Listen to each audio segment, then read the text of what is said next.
Hello, everybody. Welcome back. We're continuing reading on the Bible. This is the Jehovah's Witness version. We're in Numbers 17, starting on verse 1. Jehovah now spoke to Moses, saying, Speak to the sons of Israel, and take from them 1 rod for each paternal house, from all their chieftains. By the house of their fathers, 12 rods. You will write the name of each one upon his rod, and Aaron's name you will write upon Levi's rod, because there is 1 rod for the head of the house of their fathers. And you must deposit them in the tent of meeting, before the testimony, where I regularly present myself to you. And what must occur is that the man whom I shall choose, his rod will bud, and I shall certainly make subside from against me the murmurings of the sons of Israel, which they are murmuring against you. So Moses spoke to the sons of Israel and all their chieftains, when giving him a rod for each chieftain.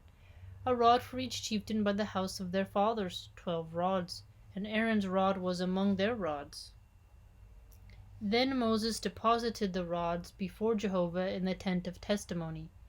And it came about the next day that when Moses went to the tent of the testimony, look, Aaron's rod for the house of Levi had budded, and it was bringing forth buds and blossoming flowers, and was bearing ripe almonds. That's amazing because I don't remember that story, so good refresher. Moses then brought out all the rods from before Jehovah to all the sons of Israel, and they went looking, and taking each man his own rod. Subsequently Jehovah said to Moses, Put Aaron's rod back before the testimony as something to be kept for a sign to the sons of rebelliousness, that their murmurings may cease from against me, that they may not die. At once Moses did as Jehovah had commanded him. He did just so. And the sons of Israel began to say this to Moses, Now we are bound to expire, we are bound to perish, we are all of us bound to perish. Anyone approaching, coming near to Jehovah's tabernacle will die. Must we end up in expiring that way? Not if you don't go near it. 18. And Jehovah proceeded to say to Aaron, You and your sons and the house of your father with you will answer for error against the sanctuary, and you and your sons with you will answer for the error against your priesthood. So you're going to answer for the errors against the sanctuary and the priesthood. Look at that. And bring near also your brothers of the tribe of Levi, the clan of your father, with you, that they may be joined to you and may minister to you, to both you and your sons with you, before the tent of the testimony. And they must keep their obligation to you and their obligation to the entire tent. Only to the utensils of the holy place and to the altar they must not come near, that they may not die, neither they nor you men. And they must be joined to you and must keep their obligation to the tent of meeting, as respects all the service of the tent. And no stranger may come near to you men. And you must keep your obligation to the holy place and your obligation to the altar, that no further indignation may occur against the sons of Israel. And look, I have taken your brothers, the Levites, from among the sons of Israel, as a gift for you, as those given to Jehovah to carry on the service of the tent of meeting. And you and your sons with you should safeguard your priesthoods, as regards every concern of the altar, as regards what's inside the curtain, so safeguarding your priesthood. And you men must render service. As a service of gift I shall give your priesthood, and the stranger drawing near should be put to death. And Jehovah spoke further to Aaron, As for me, look, I have given you the custody of the contributions made to me. Of all the holy things of the sons of Israel I have given them to you and to your sons as a portion, as an allowance to time indefinite. An allowance to time indefinite. This should become yours out of the most holy things, out of the offering made by fire. Every offering of theirs, together with every grain offering, of theirs every sin offering, of theirs every guilt offering, of theirs, which they will return to me. It is something most holy for you and for your sons. In a most holy place you should eat it. Eating in a holy place. I would think that you're not supposed to eat in a holy place, but it's interesting. Every male should eat it. It should become something holy to you, and this belongs to you, the contribution of their gift together with all the wave of offerings of the sons of Israel.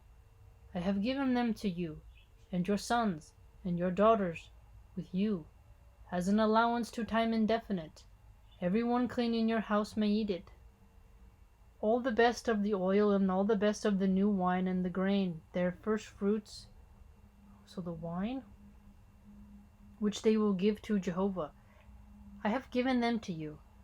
The first ripe fruits of all that is in their land, which they will bring to Jehovah. Yours it should become. Everyone clean in your house may eat it. Everyone devoted thing in Israel should become yours. Every devoted thing in Israel should become yours, he says. Everything opening the womb of every sort of flesh which they will present to Jehovah among man and among beast should become yours. However, you should without fail redeem the firstborn of mankind, and the firstborn of the unclean beast you should redeem. And with a redemption price for it from a month old onward you should redeem it, by the esteemed value, 5 silver shekels by shekel of the holy place. It is 20 gerahs. Only the firstborn bull, or the firstborn male lamb, or firstborn goat you should not redeem. They are something holy.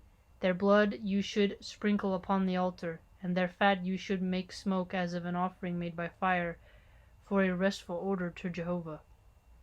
You know what's interesting that's making me think is that the firstborn male, they said that it's something, it should not be redeemed. It's like holy, right? What do you think about people, they abort their first baby? It's interesting. And their flesh should become yours, like the breast of the wave offering, and like the right leg, it should become yours. All the holy contributions which the sons of Israel will contribute to Jehovah, I have given to you and your sons and your daughters with you, as an allowance to time indefinite. It is a covenant of salt to time indefinite before Jehovah, for you and your offspring with you. A covenant of salt, he says. And Jehovah went on to say to Aaron, in their land you will not have an inheritance, and no share will become yours in their midst. I am your share, and your inheritance is in the midst of the sons of Israel. And to the sons of Levi, look, I have given every 10th part in Israel as an inheritance, in return for their service, that they are carrying on the service of the tent of meeting. And the sons of Israel should no more come near to the tent of meeting to incur sin so as to die. And the Levites themselves must carry on the service of the tent of meeting, and they are the ones who should answer for their error. It is a statute to time indefinite during your generations that in the midst of the sons of Israel they should not get possession of an inheritance. For the 10th part of the sons of Israel, which they will contribute to Jehovah as a contribution, I have given to the Levites as an inheritance. That is why I have said to them, in the midst of the sons of Israel, they should not get possession of an inheritance. So possession of an inheritance seems to be a very reoccurring word in this 18 of Numbers. Then Jehovah spoke to Moses, saying, and you should speak to the Levites, and you must say to them, you will receive from the sons of Israel the 10th part that I have given to you from them for your inheritance, and you must contribute from it as a contribution to Jehovah, a 10th part of the 10th part. Wow, a 10th part of a 10th part. And it must be reckoned to you as your contribution, like the grain of the threshing floor, and like the full produce of the wine or oil press. In this way you yourselves also will contribute a contribution to Jehovah from all your 10th parts that you will receive from the sons of Israel, and from them you must give the contribution to Jehovah to Aaron the priest. From all the gifts to you, you will contribute every sort of contribution to Jehovah, of the very best of it, as some holy thing from them, and you must say to them, when you contribute the best of them, then it will certainly be reckoned to the Levites as the produce of the threshing floor, and as the produce of the wine or oil press, and you must eat it in every place, you and your household, because it is your wages in return for your service from the tent of meeting, and you must not incur sin for it when you contribute to the best from them, and you must not profane the holy things of the sons of Israel, that you may not die. So don't profane that. A tenth of a tenth. Interesting. Inheritance, very important.